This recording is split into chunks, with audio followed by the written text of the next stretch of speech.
There's so many legends in this building today. Hi, everybody. I want to welcome you to Legendary I Lived It, the podcast. I am so excited for today. I love it when I'm able to interview my sons, my family, people that I'm close to. And today, my son, Nick, is a part of our podcast. And you'll see, not only am I asking him questions, he turns the tables on me and starts interviewing me. So I'm on the hot seat occasionally here, but love my family, so proud of my family. Please welcome Nick Jonas. Well, today for Legends, we have someone truly special, and I am honored and thrilled to be able to interview my son, Nick Jonas. Nick, welcome. Your favorite son. It has been said, but I don't choose a favorite. Your favorite son, Nick. I mean, I know Joe was on the podcast, but I'm your favorite, obviously. So. Well, you are and have been impossible to ignore throughout your whole life. You have... I think that's a compliment. Yes, it is a great compliment because from the beginning... Yeah. You Just were saying, a headache. No. Just a headache? Never a headache. Your Always. little brother said, when he was asked, like, does Joe get punished? Yes. Does Kevin? Oh, yes. What about Nick? No, he's like Jesus. So. Yeah. Well, I try, but I'm nowhere close to Jesus. No. But you are very talented and a wonderful son, and I'm very, very blessed. Well, I'm happy to be on the podcast. Thank you. Well, this podcast is interviewing legends and people that have had legendary moments. Mm-hmm. And I've had someone interview me. I don't consider myself a legend, but to talk about memories, to talk about life, to think about legendary things that have happened, funny and exciting and thrilling, but also to kind of treat it as a biography and look at life. And, of course, I know you very well, but your perception on things, as I've been preparing for us to sit down, I can't wait to ask you about your perception because I know my side of it. And we've talked often about there are all these sides and recollections to all of our stories. So excited to talk to you about it. But since we go way back. Yeah. To day one. To day one and even before, your mom and I talk all the time as we tell people about how talented you are, that we caught moments that were wonderful right away. But our recollection of you singing when you would wake up is special to us. But I would love to ask you, like, when do you remember that music and music coming out of you and that creating of music you would do when you'd wake up? Like, what is your recollection of that period of your life when you were really young and just starting to feel that drive and compulsion towards music? You know, it's kind of weird because I don't remember the moment I first sang or, heard music or fell in love with music. But my memory is about a bit of a rebellious streak as it relates to music, and that was like jumping into the pit that the drum kit was in at CFNI, which is the Bible college that you taught at and went to and met Mom and all that. But I went down there and I was like banging on the drums, and I think it was 2 or 3. Yeah. And that's my first music memory, is not like, doing it the right way, but just playing and having fun, enjoying it, and being somewhere you were not supposed to be. Exactly. And I loved it. It was like, magic moment. And from there, I think, the first time I remember singing was probably with you, just in the house. Yeah. At the piano. And but it really wasn't some profound thing. It was just like, always kind of around. And that was part of the culture that you and Mom created around all of us. Yeah, you were surrounded by some great musicians. But to that point, I want to go back to the drums. That's why I started with that question, because our memory is so emotional for us. We would wake up And when you would wake up, we would hear this angelic high voice travel through the house. It was so emotional because I was waking up every day, far before you wanted to wake up, I'm sure. But Exactly. yeah, But creating music. But I love that your perspective is so like opposite Yeah. of what runs through our head and what runs through our mind as a memory.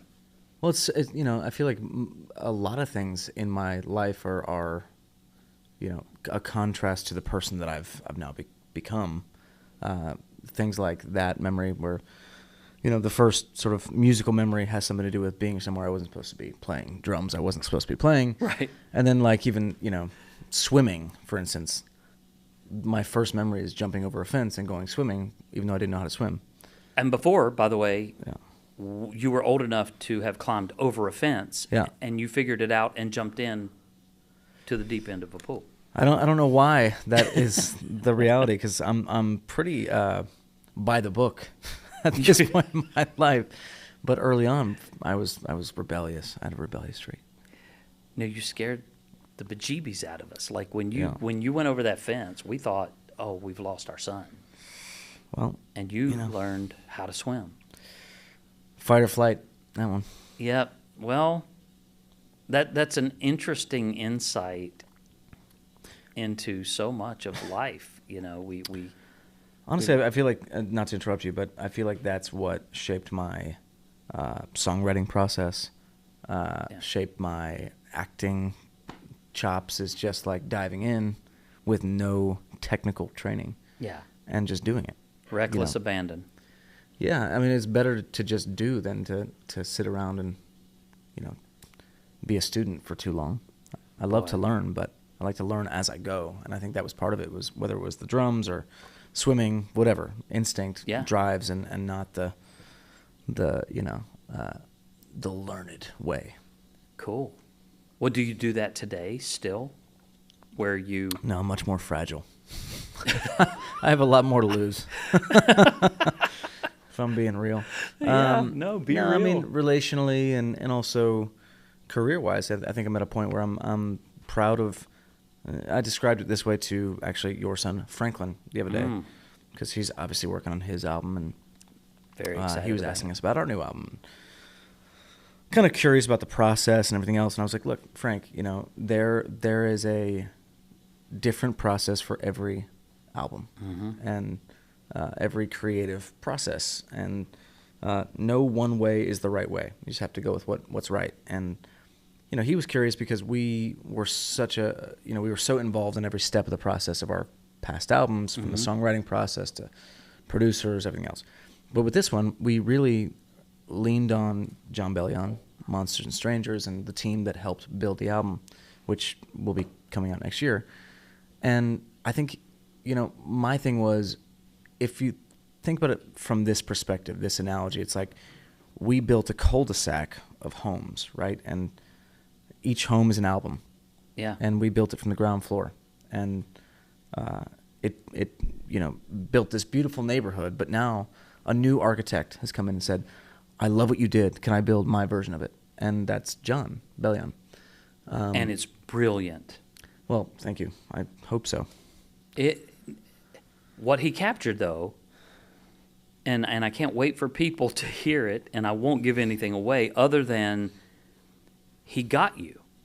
Yeah, I mean, he got us creatively, vocally, and to answer a long-winded way of answering the question you asked before, or you feel like you're that way now, is no. Yeah. It's like I'm much more fragile, but that's the freedom of trusting in a collaborator to say, okay, I feel like I'm too fragile with this. I don't know what to do. Can you take the lead? And that's been the biggest area of growth in my creative life, I think. Wow. Do you think that has something to do with being married to Priyanka and lessons that are learned there that are part of marriage? Yeah, I think that, you know, everything that I do right is because of her. Everything I've done right is because of her. I do get that, by the way. No, I mean, it's truly that thing where, you know, you become one with the person, and that extends beyond your relationship and the home that you build, but also into your creative life and business and everything else. It's natural that at the end of a day, in the same way that you and I at our house will sit and talk, life and business, and just a part of the exchange that we have as family. Right. And we both, I think, benefit from that emotionally.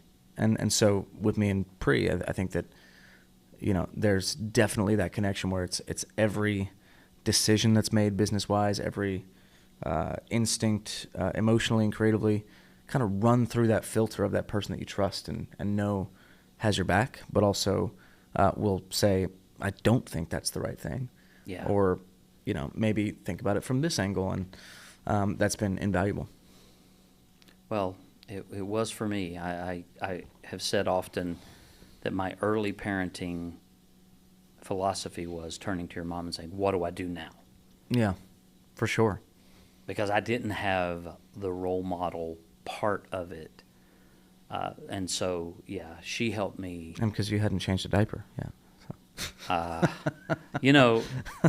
The only diapers, it's funny. To this day, I've only changed the diapers for my sons. Yeah. And even with my granddaughters, I'm like, I love everything about it. Tell me where to go. Tell me what to do. But I don't know where to start. Those little humans can produce a lot of stink. Yeah. It stinks less when but it's it's your good. child. It's good. I love it. And it's there's great. a lot of truth in that. It's crazy how you celebrate those things. Well, remember, I'm a cancer survivor, colon cancer. Yeah. I celebrate that a lot. You must. I must. And I won't go into puns related to that. Please don't. No puns. No. That It's was part of my contract to do this podcast. Okay. No puns. It's a pun-free zone. Although you started doing puns and dad jokes, and I love it. I have, yeah. It was like the minute our daughter was born, it just happened. It makes me so happy. I think there is something, and I don't mean to pontificate here, but there's something that happens when you have a child where you stop caring about everything else. And so it's like making a joke that's super stupid and all that. Like, you don't care. You're not trying to impress anybody because all you care about is the human being that you created. And I know you know this, but yeah. I know that's the freedom in parenthood. And in grandparenting. And also when you don't look at baby talk to anybody. Yeah, and exactly. Your daughter, the other daughters, I'm like, oh, baby. Like, it changes, and I don't care with anybody if they see it. Yeah, it's special. No facade, and your daughter, she has me wrapped so hard around her finger that she's got me. Perfect. She's perfect. She's perfect. Well, I want to go to another vivid memory of mine and see how it relates for you, but that early entrance into Broadway. Mm-hmm. There's so many stories that I've thought about, but specifically what happened when you went to Christmas Carol, the musical, at the theater. And it was your first show, professional show. And what I've found as I get older is that it's not the crowd. It's not the accolades. It's the heart part of all these journeys that now really touch me. And what really captured my attention, and your mom and I spoke about it then, is when you joined those other kids that were Broadway kids. And a lot of them had credits and continue to have credits throughout their lives, still to this day. You found your tribe. Mm-hmm. Right? And that's the piece that I was thinking about. There was something about those kids. And when we spoke to the parents, they all had costumes in their basement. They all built...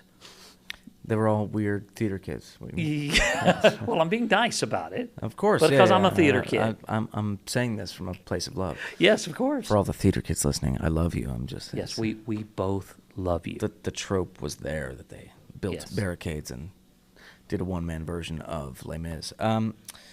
Here's the deal. I don't think that I was ever bullied in school. You know, I've thought about this a lot because I'm like, was I made to feel outcast? And honestly, Dad, probably. Like, the reality is that I probably was, but I was so bullish about my passion for performing in music that it didn't matter. Whew. Like, I love that. and it's bizarre to think back to the time I was in regular school because I was like, Yeah.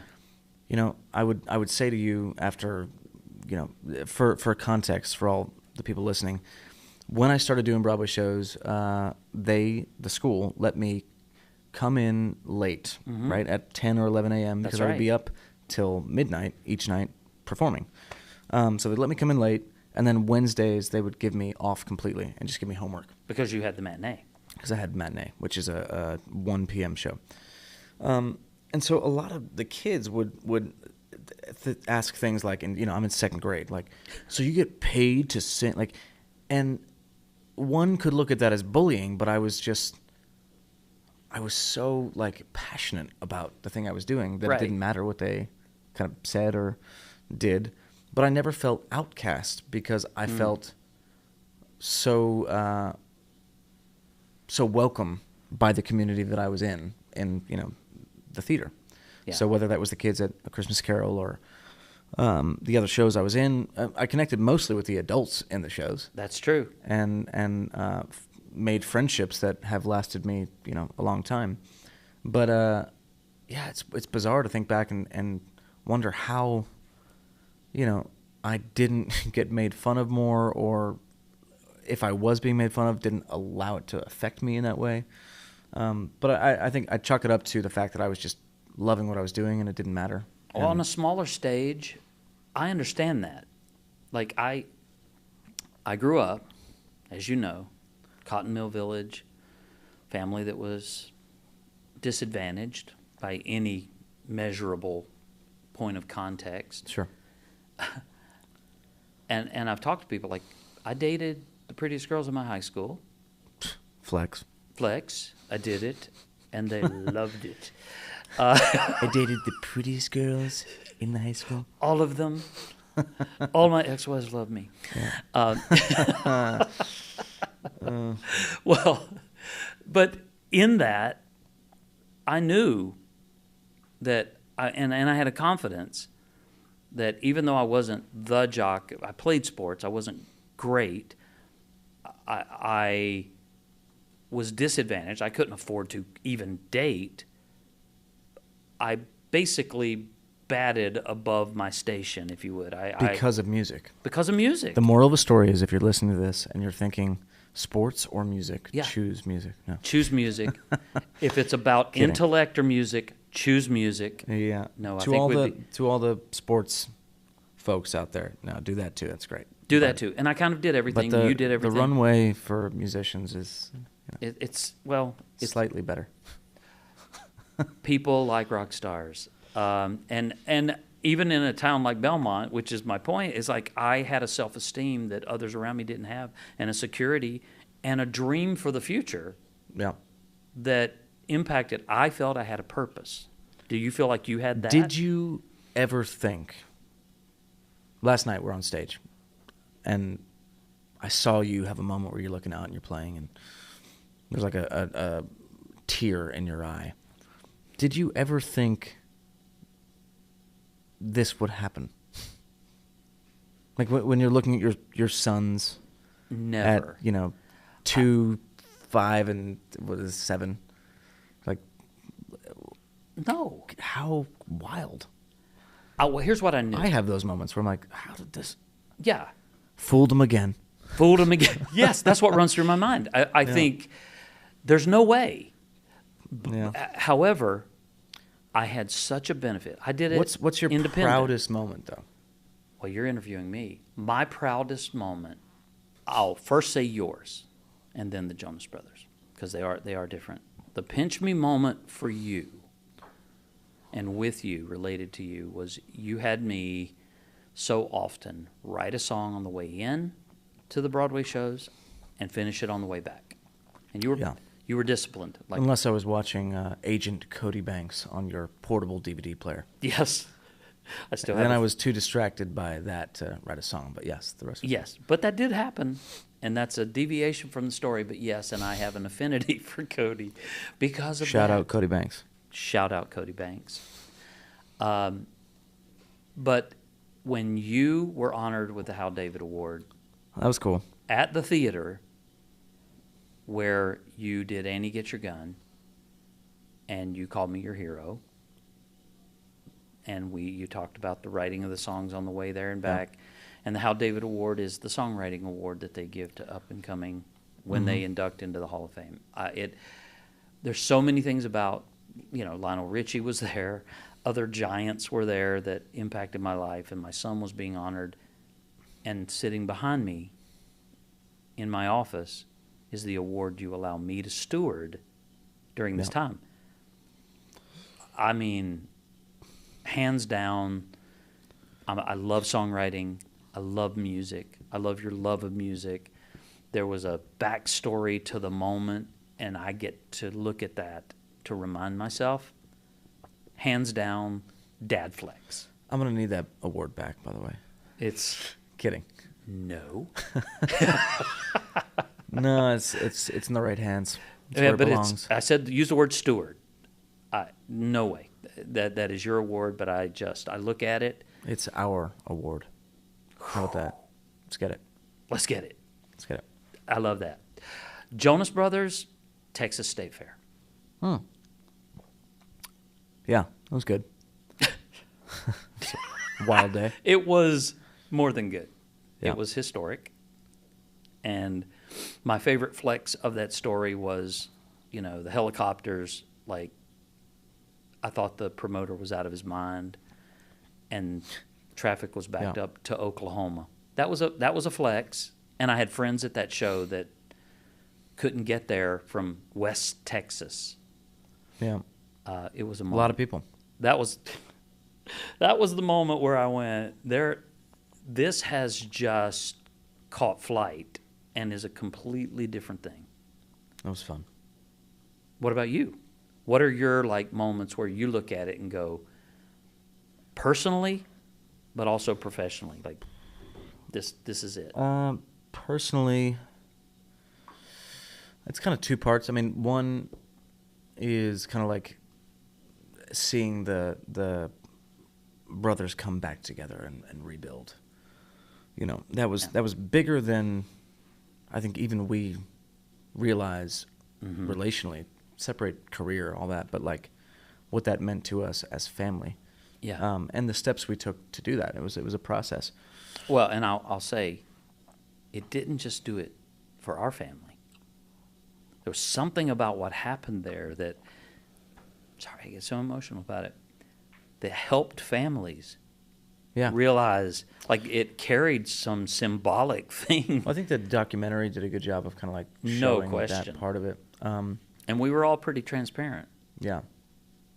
So that's on the personal front. That's one. The other one is obviously being a father, and fatherhood is magical and frightening, and I feel like I have gray hairs popping up that I didn't expect to have popping up this early in my life, but that's what happens because you care so deeply, and each moment matters so much, and so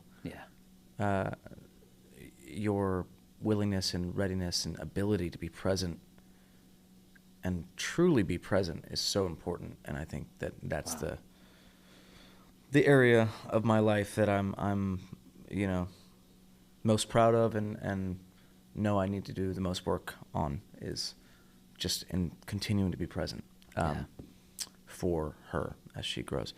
And then career-wise, I don't know. There's a bunch of things that it's not even accomplishments or accolades. It's more like places that I've been or scenarios I've been in where I'm like, this is nuts. No one will believe this. The farewell party for the Obamas was one, which is my dinner party story, and it was nuts. I mean, I don't want to go into the whole story, but it was just a really fun celebration of what was an amazing 8 years, what Mm-hmm. represented something really special about what I love about this country, and a family that I love and respect. And it was such an honor to be asked to come and celebrate with them as they said goodbye to the White House. As they arrived and said goodbye. Correct. Yeah. I mean, President Obama greeted me at the door. It was like, I was cleaning out the closets the other day for the girls, and we saw the guitar that you gave them when we first moved in. Thank you so much for that. And it was like, to cut to 8 years later, I'm there with them still. It was really special, and a scenario that like I recognize is insane to have been invited and to be there, and it's only because of the career part of, and hopefully because I'm Well, that opened the door, but you were there. a fun party guest. Also But, because you're a fun party guest. but it was a great time. Yeah, so that's one. And then I don't know. I think that these Vegas shows have been really fun. I've actually enjoyed the process of trying things. Yeah. For Broadway shows, right? They do like an out of town run. So it's like La Jolla in San Diego, or they'll go to Chicago or Boston, Charlotte.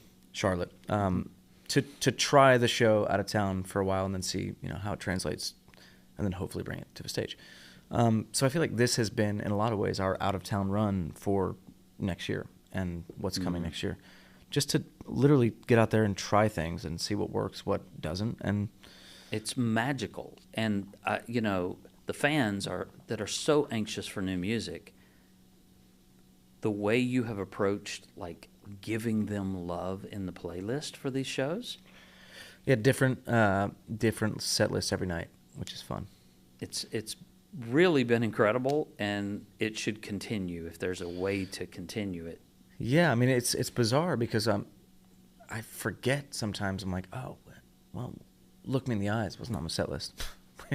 Or Paranoid, like By the songs way, that Raymond, the co-writer, was here. last night. Yeah, he was Oh, here no. because We didn't play it. I was like, "Are you going to stay for When You Look Me in the Eyes?" I cut it. It's so sad. Sorry, Remy. Literally, so we cut 3 songs last night, and for everyone listening, we have what's called a talkback mic, which basically allows us to speak to the crew and the band on stage. The audience can't hear it. So in real time, I'm looking at the clock of a show. Yeah. I'm looking at the set list, the crowd, and kind of getting a feel. And I'll, let's call it like a quarterback. I'm That's like, what came to mind. making- That calls his own plays. yeah, plays. And Yeah. Kevin and Joe do the same, but we all just kind of feel the vibe and look at the clock and make sure that we're either not running short or long. Yep. And last night we got through, I think halfway through the set, we're like, oh, damn, we're Done. way over. We're going to be here for 2.5 hours if we keep going. But yes, we cut Look Me in the Eyes, Paranoid, something else. But tonight we're going to add it back in. So I don't know if he's Okay. here tonight, but No, he took off, but it's okay because he still got paid for that song, so it's fine. he did. We've both been paid for that song, and that's good news. So, as a son, I'll reverse it. What's your son moment? Of what nature? Like that I have the stories I tell about you. Yeah. What are the stories, funny or not? I have a good one, actually. A very good story for this. Probably not what you were expecting, but I'm going to tell it. No, it's okay. It's So all good. we were in Jakarta, and it was towards the end of 2012, I want to say, right when the brothers were about to break up. Right. So things were not going well. Relationally, the shows were not good. There was 1,000 people at a show of a 17,000 seat arena. Papering. And it's just papering. Papering means giving the tickets away. It was really sad. It was tough. And you were back in the U.S. and you were urgent. The email, you can do the thing where it says urgent and it's got 2 red, exclamation points. Uh-huh. And you sent it to me, Joe, and Kevin. And I'm telling you, it was, I don't know, 11:30, midnight our time, probably 10 a.m. your time. And we all look at our email stressed. Oh, what is this about? And the email said, Urgent. What's your favorite Subway sandwich? And we all, I want to pull the email out. We all stopped and were like, why does he want to know? Why is this urgent? In Jakarta. You're not even in the U.S. Yeah, that's and so funny. We like sit around like thinking, what could this be about? Like, is this a joke, or is he trolling us? Does he have a meeting with Subway? Yes. I guess you did have a meeting with Subway, and it was urgent that you knew what our favorite Subway sandwich was. So whether you know this or not, it became a thing in our friend group that it was the drunk test. If you can say, what's your favorite Subway sandwich, you're clear. You're not drunk. Because 10 people tried to say it and couldn't do it. So for everyone listening, if you think your friend might be fucked up, just say, what's your favorite Subway sandwich, and make them repeat it. And I guarantee you, they will not be able to get through it. So I have a thought for your podcast here, which is that you should ask every guest at the end of your show, what's your favorite Subway sandwich? Done. And I'll tell you mine right now. Italian BMT, double meat, lettuce, pickles, olives, oil and vinegar, oregano. Done.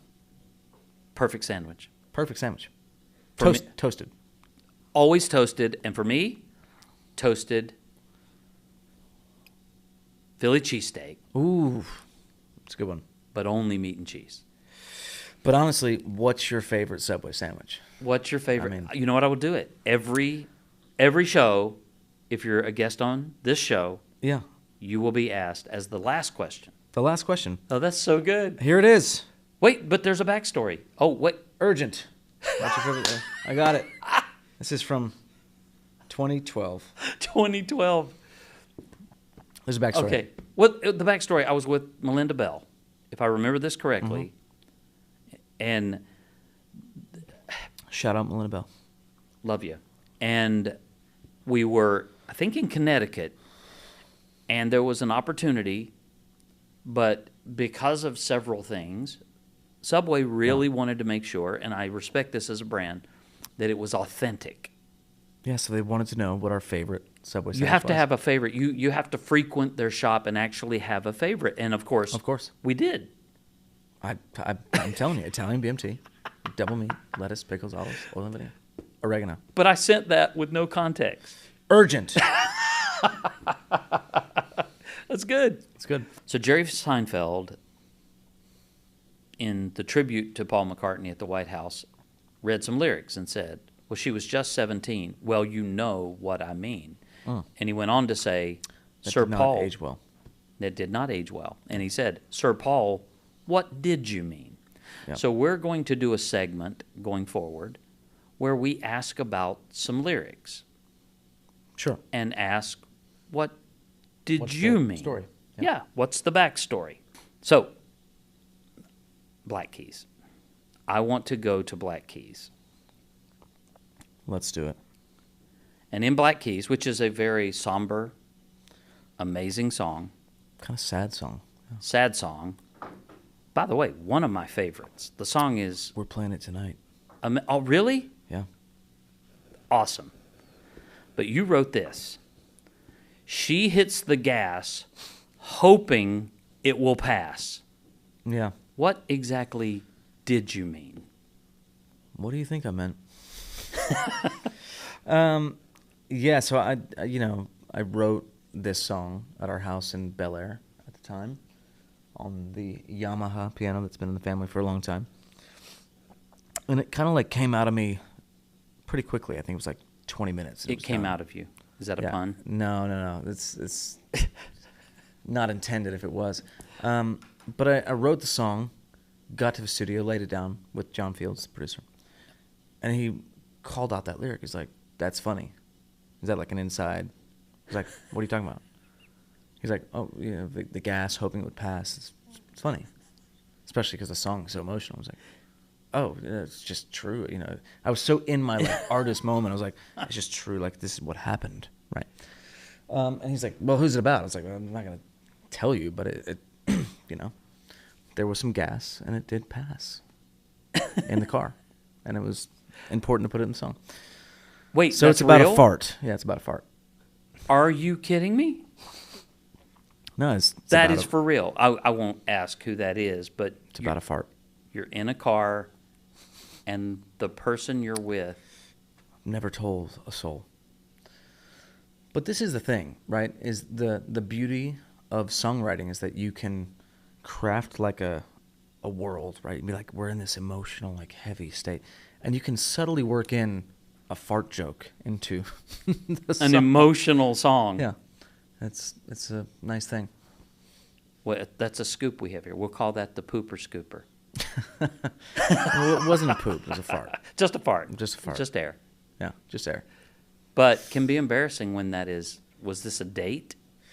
It was an outing of sorts. A romantic outing with fragrance. Listen, I also, everybody farts. It's fine. Everybody does. But it is This is awkward. not the conversation I thought we'd be having today, but No. here we are. Well, one thing I always wanted to be the person that would grow old and not talk about ailments. But colon cancer, Yeah. anything related to farts, Yeah, it's all poop, it's fair game. condition of the poop, it's fair game now. You heard it here, folks. It's you know what? Be patient with the elderly. Be patient with those of us that get older because it happens, and we just talk about it. Shit happens. I'm so proud of you, son. And now Thank my you. new moment is that you just threw a pun at me. Yeah. Listen, it's dad life, you know? Dad life, and we love it. Well, this was awesome. Thanks for having me. I'm so happy that you were here. And I'm Just so when Kevin does it and Frankie does it, just rate us. Let us know who was best. well. You started with something that I can never confirm or What's that? deny. That I'm your favorite. It's Well, pretty obvious, but well, they It's fine. may think, and you may think. it's obvious. It's obvious. Just ask them. Dad, love you. Thank I love you. Thank you for being a guest on this thing we're doing here. And Thank you all for listening and watching. once again, thank you for joining us for Legendary I Lived It, the podcast. Please do subscribe. Make sure you follow us, rate where you can, and please do share with your friends. I think you can tell there's a lot of stuff in this that would be great for you to share with others. And I hope it touched you, hope it encouraged you, maybe even made you laugh a little bit. I look forward to sharing with you next time. Many thanks. Bye-bye.